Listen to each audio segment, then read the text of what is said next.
I'm servicing our C1 today, and whilst I've been doing this service I've found a problem with an air leak in the positive crankcase ventilation system. So if you stay tuned, I'll tell you what the problem is and see if I can't work out a solution. The crankcase ventilation system on this 1 litre Toyota engine is here.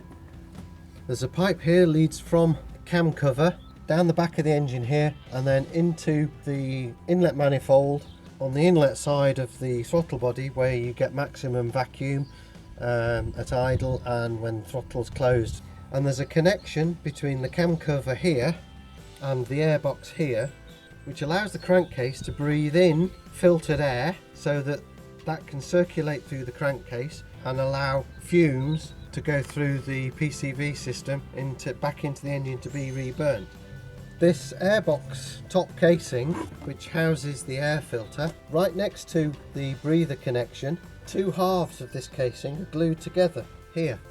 And what I've actually found is that the casing is split apart here. You can see it there now, split there, and that's allowing unfiltered air into the airbox, which can then pass into the crankcase or into the engine through the throttle. Whilst I've been filming this, can you hear in the background that there's some metal grinding going on?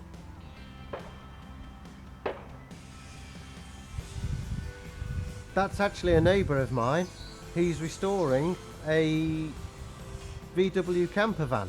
It's an old one. I don't know how old exactly. But the question I want to ask you, up here I'll put a poll. Would you be interested in me doing a blog style series following the progress of the restoration? If you would be, then answer yes to this poll up in the right hand corner. What I've done here is I've been able to just ever so slightly prise apart the two halves, and now I'm just squeezing some black silicone, ordinary black silicone, into the gap. Now we'll leave that to cure for a few minutes and then we'll cut off the excess. I've also gone all the way around the join, around the whole airbox, just to make sure that there are no leaks anywhere else.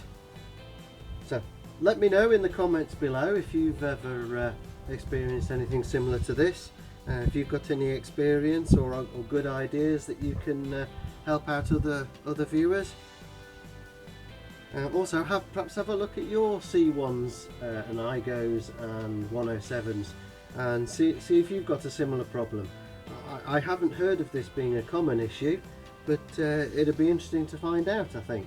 So comments down below, you know what to do. I hope you enjoyed this. I hope you found it informative. Please give it a like and maybe subscribe if this is the first time you've been to my channel, and I'll see you next time.